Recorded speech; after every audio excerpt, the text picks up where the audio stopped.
अस्सलामुअलैकुम and welcome to another video. आज की वीडियो में हम डिस्कस करने वाले हैं जावास्क्रिप्ट फंक्शन। ये फंक्शन जो है ना, इसने बहुत से लोगों की बिगिनर्स की नींद हराम की हुई है। स्टार्ट में सब इसको देख के मतलब इसके नाम से डरते हैं। रात को ख्वाब आते हैं लोगों को, यार फंक्शन से पता नहीं क्या है, फंक्शन में क्या होगा। और ऑनेस्टली बताऊँ, मैं भी स्टार्ट में इससे बहुत डरता था और स्टार्ट में मुझे समझ नहीं आता था। उसके कई रीज़न है, मैं फिर किसी दिन बताऊंगा। बट इंशाल्लाह आज इस वीडियो में हम फंक्शंस को बहुत सिंपली और डिटेल में डिस्कस करेंगे और इसके बाद आपको कुछ भी प्रॉब्लम नहीं होगा फंक्शंस में। तो सबसे पहले ये देखते कि फ़ंक्शन ये आखिर है क्या भला। तो इन सिंपल वर्ड अगर मैं आपको बता दूँ, फंक्शन ये एक ब्लॉक है। ब्लॉक फॉर एग्जांपल हमने कुछ कोड लिखा हुआ है, मैं यहाँ पर एक वेरिएबल बनाऊँ यूज़र का। मैं इस तरह बोल दूँ यूज़र आमिर, मैंने इसको ये यूज़र नाम दिया। इसको मतलब मैं फिर दूँ पासवर्ड, ये लिख दिया। फिर जब मैं मतलब एक रैंडम में कोड लिख रहा हूँ, नीचे मैं इफ़ कंडीशन बना रहा हूँ यहाँ पर, if user is equal to Aamir console log welcome. इस तरह मैंने कोड लिख दिया। और ये मैंने सिर्फ ये कोड लिया कि इस तरह बहुत सारा कोड हो सकता है। और इस कोड को फॉर एग्जांपल यहाँ पर मैंने यूज़ किया, हम वेबसाइट बना रहे, फिर कहीं और जगह पे मुझे ये कोड दोबारा ज़रूरत पड़ रही है, फिर कहीं और मुझे ये कोड इसकी दोबारा ज़रूरत पड़ रही है। अब बार बार इस कोड की ज़रूरत पड़ रही है और मैं बार बार इसको कॉपी कर रहा हूँ। बहुत इजी कॉपी पेस्ट करना है, कंट्रोल-C से कॉपी करो, फिर नीचे पेस्ट करो, फिर नीचे कंट्रोल-C से कॉपी करो, फिर पेस्ट करो। इस तरह हम यूज़ कर सकते हैं। यहाँ पर किसी और का नाम फिर मैं लिख लूँ, इस तरह मैं लिख दूँ साद, इस तरह फिर लिख दूँ यहाँ पे कुछ और नाम लिख दूँ, अली लिख दूँ। ये नाम मैं लिख रहा हूँ इस तरह। नॉर्मली अगर आप देखो तो कॉपी पेस्ट बहुत इजी चीज़ है। बट देखो ऑलरेडी हमें एक एरर आ भी गया है, जो कि मैंने वैसे कॉपी पेस्ट की इस वजह से। बट इस तरह बहुत से प्रॉब्लम्स आ सकते हैं आपको, आप कॉपी पेस्ट प्रोग्रामिंग की दुनिया में नहीं कर सकते। तो जो कोड हमने ऑलरेडी लिखी है, हम इसको ही रीयूज़ करेंगे, इससे फ़ायदा उठाएंगे। तो हम क्या करेंगे, इसको एक ब्लॉक में बंद कर देंगे और वो ब्लॉक हम बार बार यूज़ करेंगे और उस ब्लॉक का नाम है फंक्शन। तो इसका फिर सिर्फ सिंपल सिंटैक्स है, इस तरह लिख देंगे फंक्शन और फिर फंक्शन को एक नाम दे देंगे। फॉर एग्जांपल यूज़र इन्फो, मैंने एक यह नाम दे दिया फंक्शन को। और फिर उसके बाद में यहाँ पे ये जो दो ब्रैकेट्स है हमारे पास, नॉर्मल जो ब्रैकेट्स है, पैरेंथेसिस को बोलते हैं, ये वाले ब्रैकेट्स आप दे दोगे। ये फंक्शन का सिंटैक्स है, बस दैट्स इट। और उसके बाद फिर आप कर्ली ब्रैकेट्स डाल दोगे, जस्ट वो मेक श्योर करने के लिए, को बताने के लिए कि कौन कौन सा कोड इस हमारे फंक्शन के ब्लॉक के अंदर है। ये हमने बता दिया। उसको मैं एक स्टेप अंदर कर देता हूँ। ये स्टेप अंदर करने को इसको इंडेंटेशन बोलते हैं, ताकि कोड थोड़ा सा अच्छा दिखे और पता चले कौन सा कोड किस के अंदर है। अब हमें जहाँ भी ये कोड चाहिए होगा, हम ये सारा का सारा कोड कॉपी नहीं करेंगे, हम जस्ट ये नाम कॉपी कर देंगे। ये मैं यहाँ क्लियर कर दूँ और यहाँ पर नीचे लिख लूँगा और साथ में ये पैरेंथेसिस भी लिख लूँगा, इस तरह यूज़र इन्फो एंड सेव। देखो मैंने सेव किया, वो मेरे पास वो कोड ऑलरेडी रन हो गया। अब मुझे दोबारा ये चाहिए, मैं दोबारा कॉपी कर दूँगा, paste paste paste paste paste. कितनी बार आपको चाहिए, इतनी बार आप उसको रन कर दो। तो ये परफेक्ट यही हमारे पास फंक्शन में होता है। मतलब आपने ऑलरेडी जो कोड लिखा हुआ है उसको रीयूज़ करने के लिए उसको एक ब्लॉक में अंदर बंद कर दो और बार बार उसको रीयूज़ करो। अभी ये सिंटैक्स जो है ये फंक्शन का, ये दे कि आपको एक चीज़ माइंड में आई होगी और वो है इस तरह का हमने सिमिलर एक चीज़ यूज़ किया हुआ है और वो है अलर्ट। आपको आइडिया हो चुका, अभी आपको पता चल गया कि अलर्ट क्या चीज़ है। जिसके साथ ये दो पैरेंथेसिस लगे होंगे वो फंक्शन होता है। तो अलर्ट जो है ये हमने नहीं बनाया, ये जावास्क्रिप्ट का डिफ़ॉल्ट फंक्शन है। जावास्क्रिप्ट ने हमें बना के दिया हुआ है कि भाई ये हमने आपके लिए एक फंक्शन बनाया है और उसका अपना काम है। अब आपको ये भी पता चल गया हो कि अलर्ट में अगर मैं कुछ लिख दूँ यहाँ पर हेलो, तो मतलब ये कैसे, मतलब ये काम कैसे कर लेता है, ये पॉपअप कैसे आ जाता है। सेव कर देता हूँ और ये पॉपअप आ गया। तो ये सिर्फ ये अलर्ट वर्ड से नहीं आया। अलर्ट्स जब मैं लिखता हूँ तो इसके पीछे बहुत सारा कोड होगा जो इस पॉपअप को बनाएगा और फिर उसको सामने लेकर आएगा। उस पर ओके बटन होगा, उस पर हम क्लिक करेंगे, रिमूव ये हाइड होगा। ये सारा का सारा कोड क्या होगा, कहीं ना कहीं जावास्क्रिप्ट ने अलर्ट फंक्शन इस तरह का बनाया हुआ है और उसके अंदर फिर सारा उनका अलर्ट का कोड है। तो वो जब हम इसको रन कर देते तो वो रन हो जाता है। और इसमें जो हमने हेलो पास कर दिया, अभी ये एक नेक्स्ट स्टेप है जब हम सीखेंगे कि ये क्या है। ये चीज़ें यहाँ पर हमने सिर्फ और सिर्फ यूज़र इन्फो लिखा हुआ है, हमने इसको कुछ पास नहीं किया। तो नेक्स्ट जो हम अब डिस्कस करने वाले हैं वो है पैरामीटर्स। मतलब यहाँ पर अगर आप देखो ना, ये जो हमने अभी कोड को रीयूज़, ये भी मतलब काफ़ी यूज़फुल एक चीज़ है कि हम बार बार इतने सारा कोड को, ये भी सिर्फ 4 लाइन कोड है, 5 लाइन कोड है, बट ये हज़ारों लाइन कोड हो सकता है, हम बार बार रीयूज़ कर सकते हैं। तो काफ़ी यूज़फुल एक चीज़ है। बट इसको हम और भी इससे फ़ायदा उठा सकेंगे अगर हम मतलब इनके अंदर जो वैल्यूज़ है इनको भी मतलब अपने मर्ज़ी से बाहर से चेंज करें, तो ये बहुत मज़ा आएगा। और वो कैसे करेंगे, वही एग्जैक्टली जैसे अलर्ट में हमने आर्गूमेंट पास किया, यहाँ भी हमने आर्गूमेंट पास करेंगे। हम इसको बोलेंगे फॉर एग्ज़ाम्पल यहाँ पर हम बोल देंगे हम नाम, मैं अपनी तरफ से यहाँ पर नाम दे देता हूँ। मैं इसको यहाँ पर लिख देता हूँ साद। ये मैंने एक नाम इसको पास कर दिया। मैं चाहता हूँ यहाँ पर ये आमिर नाम ना है, जब भी मैं इसको पास करूँ मैं इसको एक अपनी तरफ से एक नया नाम दूँ, ये मैं चाहता हूँ। तो ये बहुत एक इंटरेस्टिंग चीज़ होगा। अब मैं इसको सेव कर दूँ, देखो तो मेरे पास वेलकम इस तरह कुछ नहीं होगा। हम जो वैल्यू यहाँ से पास करेंगे वो हम यहाँ पे गेट भी करेंगे किस ना किस तरह। हमने अब जिस फंक्शन में हमने ये वैल्यू पास कर दिया, इस फंक्शन को पता चल गया कि ये इसके अंदर मतलब कुछ इनकमिंग आ रहा है, कुछ कॉल आ रहा है, इसको कुछ वैल्यू इसको आ रहा है। तो हम क्या करेंगे, यहाँ पर जो हमने ये पेरेंथेसिस बनाए हुए, इसका बहुत काम है इसलिए वैसे नहीं बनाया। इसका काम ये है कि हम इसमें गेट करेंगे चीज़ों को जो हम यहाँ बाहर से पास करेंगे। तो यहाँ पर मैं फॉर एग्जांपल गेट करूँगा, हमें एक वेरिएबल बना दूँगा, उसमें गेट कर लूँगा और वेरिएबल का नाम दे दूँगा मैं नेम। ये मैंने एक वेरिएबल बना दिया, सही है। और इस वेरिएबल को यहाँ इसको पैरामीटर कहते हैं फंक्शन के इस्तिलाह में, मतलब इनके टर्मिनोलॉजीज़ में इसको पैरामीटर कहते हैं। और ये वेरिएबल अब जो मैं यहाँ से उठा दूँगा और यहाँ नीचे इसको यहाँ पर पेस्ट कर दूँगा नाम की जगह पे, दैट्स इट। अब मैं सेव कर दूँ, यहाँ पे कुछ भी नहीं आ रहा, कंसोल लॉग नहीं आ रहा। तो ये क्या प्रॉब्लम है, क्यों नहीं आ रहा?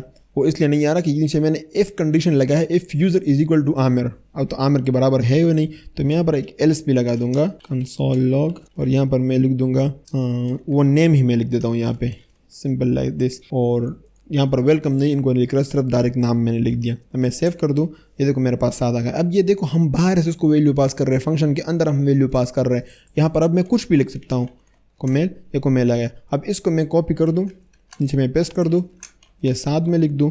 ये देखो हमने ये पूरा का पूरा कोड हमने मतलब कॉपी भी किया, सिर्फ 1 लाइन कोड से, सिर्फ हमने नाम चेंज किया और इसने मतलब हमारे लिए सारा कोड हमने यूज़ कर दिया। ये एक्चुअली मतलब फंक्शन का पावर है। और फंक्शन का जो यूज़ है ना वो ये है कि पूरा का पूरा कोड आप एक मरतबा लिख लो, फिर उसको अपने मर्ज़ी से जस्ट उसको पैरामीटर्स पास करो और उसको यूज़ किया करो। इस तरह पासवर्ड हटा देता हूँ कि इसका यहाँ पर कुछ काम है नहीं, आप कंफ्यूज होंगे। इस तरह आप इसको मल्टीपल पैरामीटर्स भी दे सकते हो, मल्टीपल आर्गूमेंट्स भी दे सकते हो।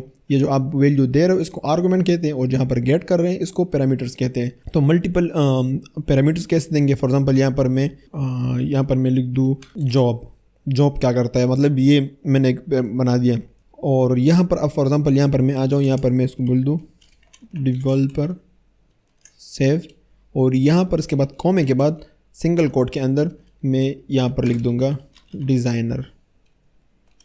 सही है। ये आपने इस तरह मतलब अगर स्ट्रिंग पास करना है तो ऑफ कोर्स आपको सिंगल कोट के अंदर लिखना पड़ेगा। अगर इंटीजर पास करना है तो आपको फिर डायरेक्ट मतलब इस तरह लिखना पड़ेगा, डायरेक्ट लिख सकते हो। फॉर एग्जांपल यहाँ पर मैं एक और पास कर दूँ, इंटीजर कुछ पास करता हूँ और क्या सैलरी में लिख देता हूँ, सैलरी इसको मैं पास करना चाहता हूँ तो इसको मैं लिख दूँ 4000, ये मैंने इस तरह लिख दिया। और डिज़ाइनर बाई की सैलरी थोड़ी सी बढ़ा देता हूँ, खुश हो जाओ, ये मैं सेव कर दूँ। अब हम इस यूज़र इन्फो को हमने 3 पैरामीटर या 3 आर्गूमेंट्स दिए, 3 पैरामीटर हमने पास किए। आप कुछ भी बोल दो, आर्गूमेंट पैरामीटर ये सब आप बोल सकते हो। और इसको भी हमने 3 पास किए। तो यहाँ पर हमने 2 गेट किए, तो मैं एक यहाँ पे सैलरी भी उठा लूँगा, सही है। तो यहाँ पर कंसोल लॉग के अंदर मैं ये भी लिख सकता हूँ, console log job salary. By the way ये सेमीकोलन जो है ये इंपॉर्टेंट है, बट अगर आपने इस तरह नेक्स्ट लाइन कर दिया तब फिर आप अगर ना भी डालो तो फ़र्क नहीं पड़ेगा इस तरह, तो ये एरर मुझे नहीं देगा, इस तरह आएगा। लेकिन अगर आप ऐसे यूज़ करोगे फॉर एग्जांपल ऐसे, तो फिर आपको एरर देगा। देखो नीचे एरर आ गया। तो सेमीकोलन कभी कभी आप देखोगे मैंने कभी मिस किए होंगे, एरर नहीं आएगा तो वो इस वजह से नहीं आया होगा। मैंने सेव किया, देखो यहाँ पर 2 मरतबा मेरे पास वो फंक्शन कंसोल लॉग में आ गया। एक डेवलपर 4000 को मेल, डिज़ाइनर 6000 साथ, ये मेरे पास 2 नाम आ गए, 2 मरतबा रन हो गया। तो ये इस तरह हम इसको मल्टीपल पैरामीटर दे सकते हैं। नॉर्मल जैसे मैंने आपको बता दिया कि रियल लाइफ प्रोजेक्ट में ये हम कंसोल लॉग में हमें नहीं चाहिए हो। कंसोल लॉग हमें कहाँ चाहिए होता है, डेवलपर को, जो डिज़ाइन करता है, जो डेवलप करता है वेबसाइट को, वो कंसोल लॉग में देखने के लिए कि यार कैसे वैल्यू आ रहा है। नॉर्मली इसके लिए कंसोल लॉग हमें चाहिए होता है, डेवलपर टूल है ना ये। तो यूज़र तो यहाँ पर कंसोल लॉग में नहीं आएगा देखा कि भाई क्या इसकी क्या सैलरी और क्या इन्फॉर्मेशन आ रहा है इस फंक्शन से। उनको हम मतलब यहाँ पर दिखाएंगे और यहाँ पर इस जल्दी हम आ जाएंगे। बट अभी मैं आपको दिखाता हूँ कि कंसोल लॉग अगर हम यहाँ से नहीं करेंगे, एक्चुअल फंक्शन में करते क्या है। तो हम करते हैं यहाँ पे रिटर्न, एक रिटर्न कीवर्ड है हमारे पास, और जो आपने यहाँ पर जो वेलकम लिखा हुआ है आप जस्ट इसको रिटर्न कर दोगे इस तरह ऐसे, और ये हटा दोगे इस तरह। सेम इसको भी मैं इस तरह कर देता हूँ, सॉरी, ये दोनों कंसोल लॉग भी यहाँ से हटा दो, कंसोल लॉग, और जस्ट सेव, इस तरह मैंने किया। अब देखो जैसे मैंने सेव किया, रिटर्न किया मैंने और सेव किया, और यहाँ पर अब मेरे पास कुछ नहीं आ रहा, अब भी मतलब रन हो रहा है लेकिन कुछ भी नहीं आ रहा है। वो इसलिए नहीं आ रहा कि मैंने अभी कंसोल लॉग नहीं किया, वो रिटर्न किया। तो रिटर्न ने क्या किया हमारे लिए क्या किया, रिटर्न ने यही किया कि इसने मतलब जब ये ट्रू हो जाए ये कंडीशन, या फिर अगर आप कुछ कंडीशन ना भी लगाए, मैं कंडीशन हटा दूँ ताकि आप लोग पता चले कि कंडीशन के साथ सिर्फ नहीं होता फंक्शन में।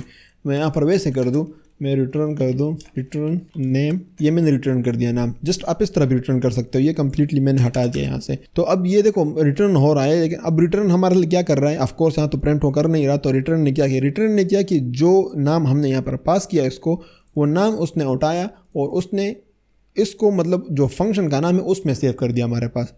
तो हम क्या कर सकते हैं कि अब हमने जो फंक्शन यहाँ पे बनाया हुआ है, हम इसको वेरिएबल में डाल देंगे। यहाँ पर फॉर एग्जांपल मैं कर दूंगा कुमेल इज़ इक्वल टू, इस तरह मैं कर दूंगा। इस पूरे फंक्शन को हमने एक वेरिएबल में डाल दिया और यहाँ पर मैं एक दूसरा वेरिएबल बना दूंगा 7 का, इस तरह। अब अगर मैं यहाँ पर आके कंसोल लॉग में कर दूँ कंसोल लॉग और मैं सिर्फ कर दूँ कुमेल, इस तरह मैंने कुमेल किया और सेव कर दूँ, तो ये देखो मेरे पास कुमेल आ गया है। इसका मतलब मेरे पास नेव यहाँ पर आ गया और वो इसने रिटर्न किया यहाँ से। अगर यहाँ से मैं रिटर्न कर दूँ जॉब सेव, तो जॉब मेरे पास यहाँ पर प्रिंट कर रहा है, ये इस जगह से प्रिंट हो रहा है। अगर यहाँ से मैं रिटर्न कर दूँ सैलरी, और रिटर्न का काम ये है कि उसके बाद अगर हम कुछ भी लिखेंगे, फॉर एग्जांपल यहाँ पर मैं लिख दूंगा कंसोल लॉग हेयर, ये मैंने कुछ वैसे टेक्स्ट लिख दिया। तो ये देखो वैसे एडिटर ने उसको थोड़ा सा डिम किया हुआ है, कलर उसका ब्राइट नहीं है। तो इसका मतलब ये कि रिटर्न आप जहाँ पे यूज़ कर लोगे ना, तो उसके बाद फिर जो भी होगा वो सारा का सारा रन नहीं होगा, यहाँ पे सब कुछ ब्रेक हो जाएगा। जैसे कि हमने स्विच में पढ़ा था ना कि ब्रेक अगर हम यूज़ करेंगे तो उसके बाद कुछ चीज़ नहीं होता। तो रिटर्न के बाद कंडीशन जो है वो ट्रू हो जाता है, कंडीशन जो उनको चाहिए होता है वो रिटर्न में आपने उसको बोल रहे हो कि ये उठाओ, बस उसको रिटर्न कर दो और उसको डाल दो वापस। तो इसके बाद आप कुछ भी यहाँ पर लिखोगे तो वो रन नहीं होगा। यहाँ पर कुछ भी लिख दो इस तरह, ये सारा चीज़ रन नहीं होगी, वही चीज़ रन होगी जो आपने रिटर्न किया हुआ है। रिटर्न से पहले सारे कंडीशन एफ कंडीशन सारा लॉजिक वॉजिक हर चीज़ यहाँ पर कर देंगे, वेरिएबल बना देंगे। उसको एट द एंड जो हमें चाहिए फंक्शन से वो हम यहाँ से रिटर्न कर देंगे। हमें एट द एंड यहाँ पे सैलरी चाहिए और हम रिटर्न कर देंगे। हम ये कर सकते हैं कि फॉर एग्जांपल ये सैलरी मैं उसको बोल दूँ कि टोटल, इस फंक्शन के अंदर एक फंक्शन बना रहा हूँ और मैं बोल रहा हूँ मैं बोनस दे रहा हूँ एक्चुअली। तो मैं बोनस का वेरिएबल मैंने बना दिया, बोनस इज़ इक्वल टू 1000, ये मैं बोनस दे रहा हूँ। और यहाँ पर मैं कर दूँ कि सैलरी प्लस बोनस, ये मैंने बना दिया। और इसको मैं डाल दूँ यहाँ पे टोटल एक वेरिएबल में, सही है। और यहाँ पर मैं रिटर्न कर दूँ टोटल, इस तरह। ये मैंने हर किसी को 1000 में वो दे रहा हूँ। और इसको मैं यहाँ पर फंक्शन का नाम भी अगर मैं चेंज कर दूँ तो थोड़ा सा वो हो जाएगा, लॉज सेंस बनेगा फिर इसका। मैं यहाँ पर कर दूँ ये इंक्रीमेंट मैंने सबका चेंज कर दिया। बाय द वे इस VS कोड में आप कंट्रोल-D के साथ सेम एलिमेंट इस तरह प्रेस करोगे तो वो सारा सेलेक्ट हो जाता है, फिर सेम टाइम पे आप चेंज कर सकते हो कंट्रोल-D के साथ। तब क्या किया देखो मैं अब ये मतलब इसका लॉजिक ये सेंस बनता है इसका कि मैं फॉर एग्जांपल यहाँ पर सिर्फ कुमेल, हमारे कंपनी में एक बंदा है इसका नाम है कुमेल, उसको मैं इंक्रीमेंट दे रहा हूँ। वो डेवलपर है, उसका नाम कुमेल है, उसके 4000 सैलरी है, सही है। मैंने उस पर ये फंक्शन रन कर दिया इंक्रीमेंट का, उसको यहाँ पे आके वो बोनस 1000 सबको मैं दे रहा हूँ, वो मैंने ऑलरेडी फंक्शन में लिखा हुआ है और टोटल हो गया। और उसको रिटर्न में मुझे रिटर्न में उसका टोटल आ गया और यहाँ देखो मेरे पास 5000 आ गया, सैलरी उसकी वो है। अगर सेम ये मैं यहाँ पर 7 को दूँ, ये इंक्रीमेंट मैं सेव कर दूँ, देखो उसकी 7000 सैलरी हो गई टोटल बोनस के साथ। तो इस तरह देखो आप जो भी आप लिखोगे वो रिटर्न से पहले आप लिख दोगे जो आपको चाहिए फंक्शन से। ये फंक्शन सिर्फ और सिर्फ इंक्रीमेंट के लिए है, तो ये फंक्शन इंक्रीमेंट के लिए मैंने बना दिया और मुझे इंक्रीमेंट वो दे भी रिटर्न कर रहा हूँ। अब देखो एक कंपनी जो होती है, एक कंपनी में हज़ारों लोग होते हैं। गूगल ले लो, अपने मोहल्ले की कोई छोटी मोटी कंपनी ले लो, 10-15 लोग तो होते हैं ना। अब आप ये नहीं करोगे कि एक बंदे के लिए फ़ंक्शन बनाओगे और फिर हर बंदे के लिए अपना अपना फ़ंक्शन रन करोगे। आप एज ए प्रोग्रामर सोचोगे और आपने एक फ़ंक्शन बना दिया इंक्रीमेंट के नाम पे और उसको फिर आप यूज़र असाइन करोगे, यूज़र आप सेंड कर दोगे, उसको सैलरी सेंड कर दोगे और वो उनके सारा इंक्रीमेंट उस पर लगेगा और सबको इंक्रीमेंट आएगा। इस तरह सेम इस तरह आप कोई भी मतलब बना सकते हो। फ़ाइन के नाम फॉर एग्जांपल आप फ़ाइन के नाम पे बना दो, एक फ़ाइन बना दो। जैसे किसी एम्प्लॉय को कोई फ़ाइन पड़ गया और उसको मतलब परसेंटेज में आप फ़ाइन कट रहे हो, तो उसके एम्प्लॉय के नंबर मतलब वो फ़ाइन का वेरिएबल यहाँ पर दे दो, मतलब उसमें आप उसको जितना फ़ाइन है वो आएगा उस पर फिर, या फिर सैलरी पे मतलब कटौती होती है। इस तरह कुछ भी मतलब आप यहाँ पर आके सारा लॉजिक वॉजिक सब करके और रिटर्न में कर देते हो, तो फंक्शन आपके लिए फ़ाइन का सिर्फ वो फ़ाइन देगा या फिर वो जितनी कटौती होगी वो आपको दे देगा।